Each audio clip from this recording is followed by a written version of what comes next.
오늘도 주님이 주시는 은혜와 평강이 여러분들과 함께 하시길 주님의 이름으로 축복합니다.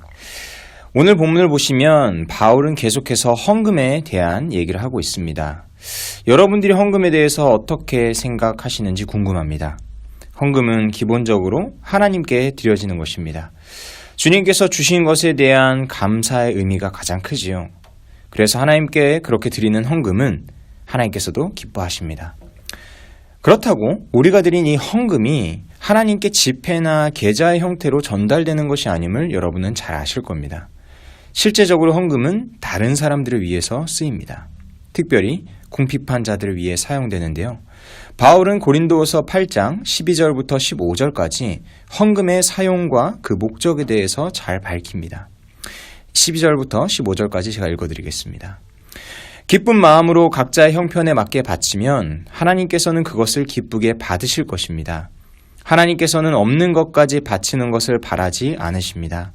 나는 다른 사람들을 편안하게 하고 그 대신에 여러분을 괴롭게 하려는 것이 아니라 평형을 이루려고 하는 것입니다.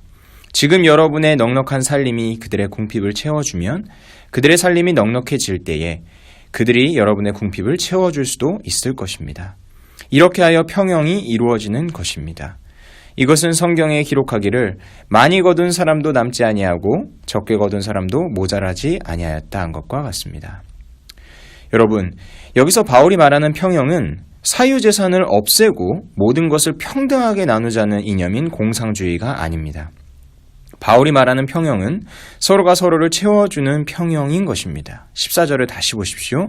지금 여러분의 넉넉한 살림이 그들의 궁핍을 채워주면 그들의 살림이 넉넉해질 때에 그들이 여러분의 궁핍을 채워줄 수도 있을 것입니다.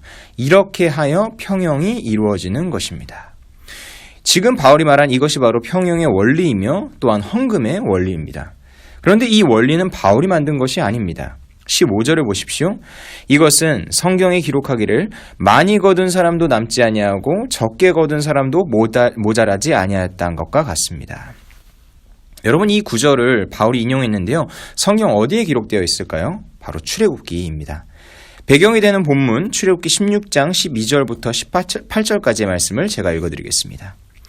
나는 이스라엘 자손이 원망하는 소리를 들었다. 너는 그들에게 너희가 저녁이 되면 고기를 먹고 아침에는 빵을 배불리 먹을 것이다. 그렇게 될 때에 너희는 나 주가 너희의 하나님임을 알게 될 것이다 하고 말하여라. 그날 저녁에 메추라기가 날라와서 진친 곳을 뒤덮었고 다음날 아침에는 진친 곳 둘레에 안개가 자욱하였다. 안개가 걷히고 나니 이럴 수가 광야 지면에 마치 땅 위에 서리처럼 보이는 가는 쌀아기 같은 것이 덮여있는 것이 아닌가. 이스라엘 자손이 그것을 보고 그것이 무엇인지 몰라서 서로 이게 무엇이냐 하고 물었다. 모세가 그들에게 말하였다. 이것은 주님께서 당신들에게 먹으라고 주신 양식입니다. 주님께서 당신들에게 명하시기를 당신들은 각자 먹을 만큼씩만 거두라고 하셨습니다. 당신들 각 사람은 자기 장막 안에 있는 식구수대로 식구 한 명에 한 오멜씩 거두라고 하셨습니다. 이스라엘 자손이 그대로 하니 많이 거두는 사람도 있고 적게 거두는 사람도 있었으나 오멜로 되어 보면 많이 거둔 사람도 남지 않고 적게 거둔 사람도 모자라지 않았다. 그들은 제각기 먹을 만큼씩 거두어 드린 것이다. 이 본문을 보시면 우리는 이것이 만나에 대한 얘기임을 쉽게 알 수 있습니다. 그런데 단순히 이것은 만나에 대한 것뿐만 아니라 하나님 나라의 백성은 어떻게 재산을 가지고 살아야 하는지를 보여주는 원리가 담겨 있습니다. 그것이 바로 평형의 원리입니다. 여러분, 만나는 원리가 있는데 각자 자기 식구 수대로 그리고 식구가 한 명당 한 오멜씩만 거두는 것입니다. 예를 들어서 빵덩이가 수천 개가 떨어져 있어도 자기 가족이 4명이면 빵을 딱 몇 개만 가져가야 되니까 4개만 챙기는 겁니다. 그럼 어떤 가족은 10명이니까 10개를 가져가는 것이고 2명의 가족은 2개만 가져가면 되는 것입니다. 그렇게 되면 어떻게 되죠? 많이 거둔 사람도 남지 않고 적게 거둔 사람도 모자라지 않게 됩니다. 그런데 어떤 사람들이 있었죠? 만나를 더 거두어 드리는 사람들이 있었습니다. 그래서 그것을 남겨두는 것이죠. 그러자 그렇게 어떻게 됩니까? 썩게 됩니다. 여러분, 이것이 하나님이 우리에게 말씀하시는 재산, 돈에 관련된 원리입니다. 그것은 무엇이냐?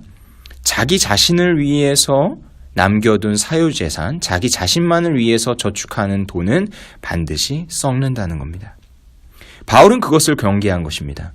그렇게 재산이 넉넉하여서 쌓이게 되면 어떻게 하라는 겁니까? 그것이 썩기 전에 가난한 자들을 위해서 나누라는 겁니다. 여러분, 이것은 자본주의를 살아가는 현대인들에게 굉장한 도전을 줍니다. 왜냐하면 수많은 사람들이 너나 할 것 없이 자신과 자신의 가족들만을 위해 재산을 쌓는 시대에 살고 있기 때문입니다. 그리고 그것을 너무나 당연하게 여기죠.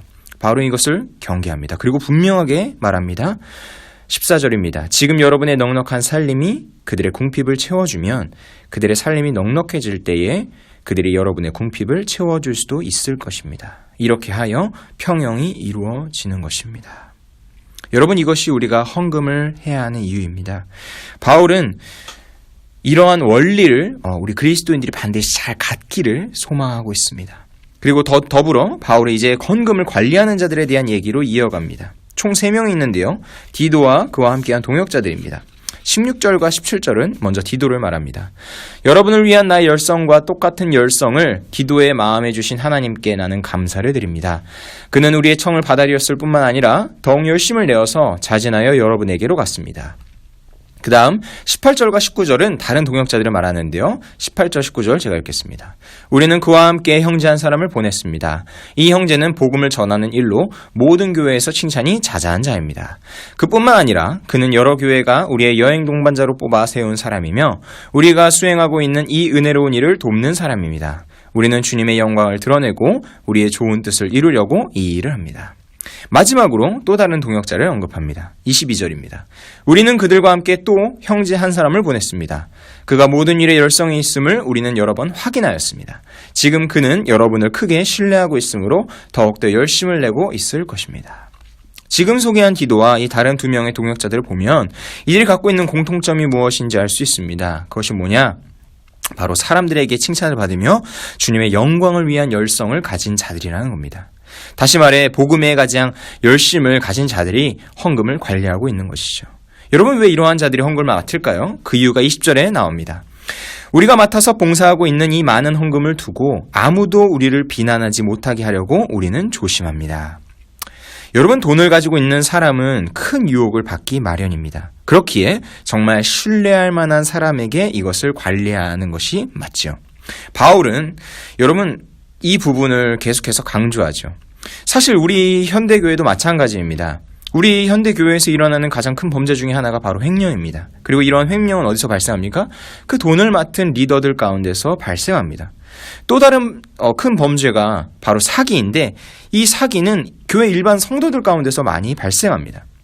여러분, 믿지 않는 사람들도 욕하는 부분이 뭐냐? 교회가 다 돈 먹고 돈 먹는다. 서로 시험에 빠지고 실망하고 교회를 떠나게 되는 가장 큰 원인이 바로 횡령과 사기인 것이죠. 바울도 이러한 부분을 잘 알고 있었습니다. 이것을 경계합니다. 그렇기에 바울은 신뢰가 없다면 고린도 교회가 마음 놓고 헌금할 수 없다는 것을 잘 알고 있었습니다. 바울은 다시 강조합니다. 23절, 24절입니다. 디도로 말하면 그는 내 동료요 여러분을 위한 내 동역자입니다. 그리고 그와 같이 간 우리 형제들로 말하면 그들은 여러 교회의 심부름꾼들이요 그리스도의 영광입니다. 그러므로 여러분은 그들에게 여러분의 사랑을 보여주십시오. 그리하면 그들을 파송한 교회들이 그것을 보고서 우리가 그들에게 여러분을 자랑한 것이 참된 것이었음을 확인할 것입니다.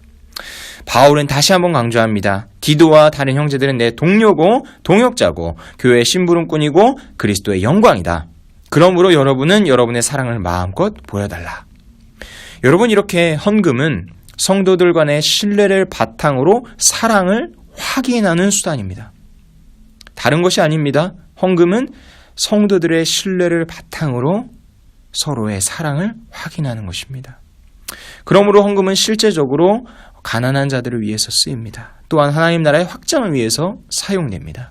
이것이 주님이 우리에게 돈을 주신 이유입니다. 마치 만나를 주신 것처럼 우리가 서로 평형의 원리를 누릴 수 있도록 도와주신 것이죠.